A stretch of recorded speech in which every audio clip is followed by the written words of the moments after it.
परवानगी नाही, एवढ्या सगळ्या गोष्टी येतात आणि मग तो वेद कळला कसा? बरं तत्वज्ञान तर सगळं वेदामध्येच आलंय. मनुष्य जीवनाला जे आवश्यक आहे, मनुष्य जीवनामध्ये काय करायला पाहिजे, मनुष्याचा उद्धार कशाने होईल, सर्व वेदामध्ये सर्व. तुमच्या उद्धाराचं तुम्ही जागावं कसं, तुम्ही राहावं कसं, तुम्ही मरावं कसं, हे सुद्धा वेदाचं. मरण्याचं पण एक टेक्निक घेऊ, कसंही मरायचं नाही ना, कसंही मरायचं. मरण्याची पद्धत आहे, विशिष्ट पद्धत, एक साधना करेल. आयुष्यभर ती साधना करावी, तेव्हा कुठं मुक्ती जमलं आपल्याला की आपला जो प्राण आहे तो प्राण सहस्रार चक्रामध्ये द्यायचा असतो. आणि तिथून जे आपल्याला जन्म झाला त्यावेळी टाळू भरती ना आपली आई, ती टाळू भरते दरवाजा बंद करून टाकते बाहेर निघायचं. तिथे एक मोठे उपकार केले की तू बाहेर गेलाच नाही पाहिजे, तिथे भरून टाक. मग तो दरवाजा मोकळा करायचा की गुरुमाय आपल्याला तो दरवाजा मोकळा करून देतो. म्हणून सद्गुरूला आईची उपाधी ती काय करते, ती आपल्याला या जन्मातून मुक्त करते.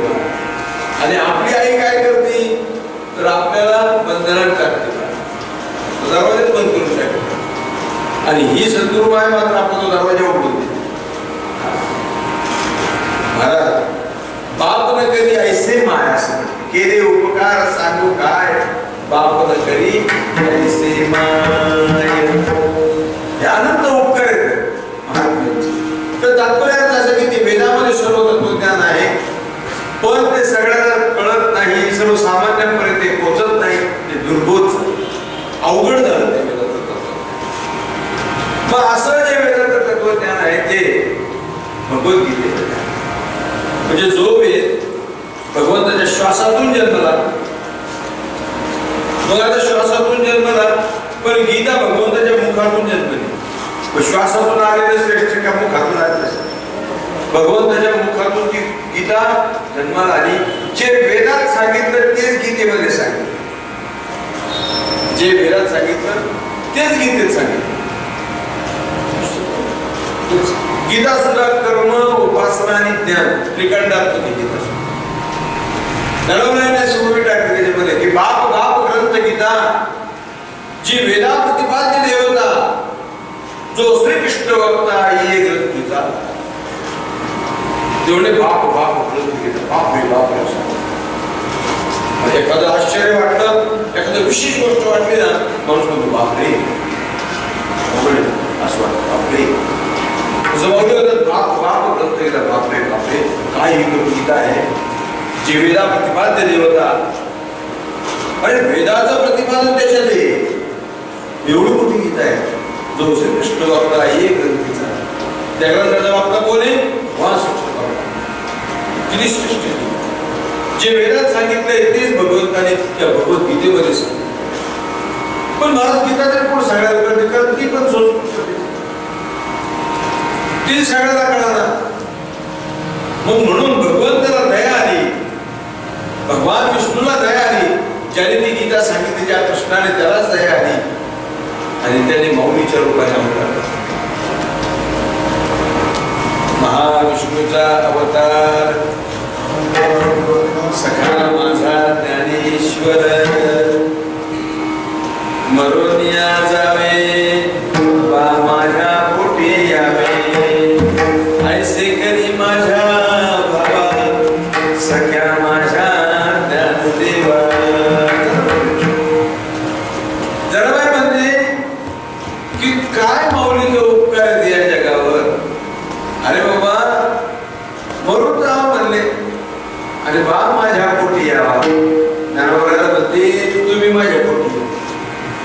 खरे अशी लेकरं जन्माला आली तर कोणत्या आई वडिलांना समाधानच वाटेल ना, समाधान वाटेल. जाय तिकडे पिढी लोकांजोडून ठेवला धोका.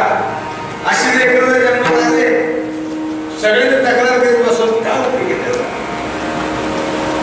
त्या महाराज त्या ज्या वेदाचं तत्वज्ञान गीतेमध्ये आलं, गीतेतही तत्वज्ञान दुर्बोध झालं, समजेना, म्हणून माऊली भगवान विष्णूने माऊलीच्या रूपाने अवतार धारण केला आणि ती गीता मराठीमध्ये केली.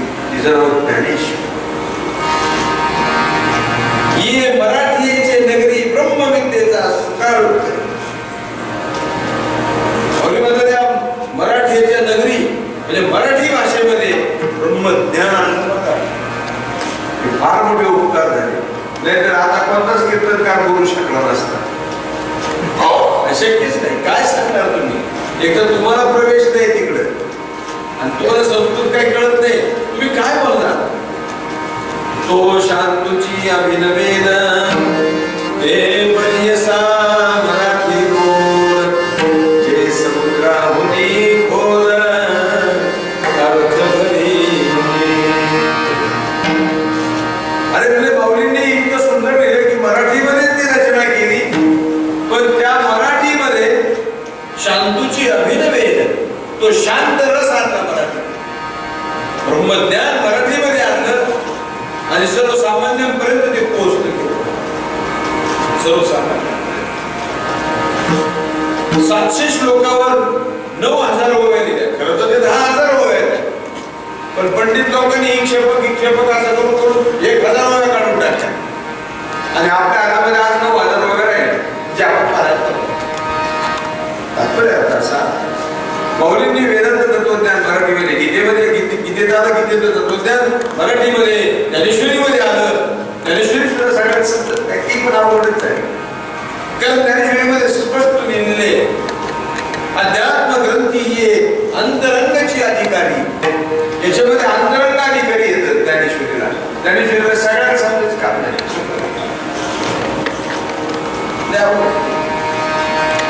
एक शब्द असा आहे मराठी समजतच नाही, कारण नवरसाचा विचार त्याच्यामध्ये आलाय. 56 भाषा त्याच्यात आल्या. 56 भाषा सोपे आहे त्याच्यामध्ये सर्व प्रकारच्या भाषा आल्या. अगदी आदिवासींची भाषा पण आहे त्याच्यामध्ये. बागलानी भाषा आहे त्याच्यामध्ये. काय माऊलींची खबर आहे बघ, म्हणजे माऊलीची बुद्धिमत्ता किती श्रेष्ठ असेल एवढं सगळं त्याच्यामध्ये आलंय मला. आणि ते अवघड झालं. माऊलींच्या पुढे सिद्धमुनी आले आणि त्या सिद्धांकरता माऊलींनी अनुभवावरून दिलं. चांगले 65 योग्य करता लिहिली, बाकीच्या करता काय म्हणून तो हरिपाठ. जे तत्वज्ञान मी पुन्हा एकदा क्रम सांगतो, जे तत्वज्ञान वेदामध्ये आहे तेच तत्वज्ञान गीतेमध्ये आहे. जे गीतेत आहे ते ज्ञानेश्वरीत आहे. जे ज्ञानेश्वरीत जे अमृतानुभव होते, जे अमृतानुभव होते ते 65 वेळेच्या चांगले 65 ते, आणि जे चांगले 65 ते 8 वेळेचा आपण तेच बदल काहीच कोणी असं समजायचं काही कारण नाही किंवा हरिपाठमध्ये एकदम सगळे नाही. जे वेदात आहे तेच आहे. ही दया आहे. ऐसी कळवळ्याची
संतांची जात आहे ना सगळ्यात कळवळ्याची, सगळ्यात मोठी जात आहे.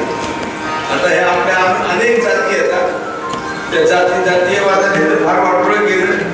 विचारता सोयीने मी आज फेसबुकवर पोस्ट टाकली.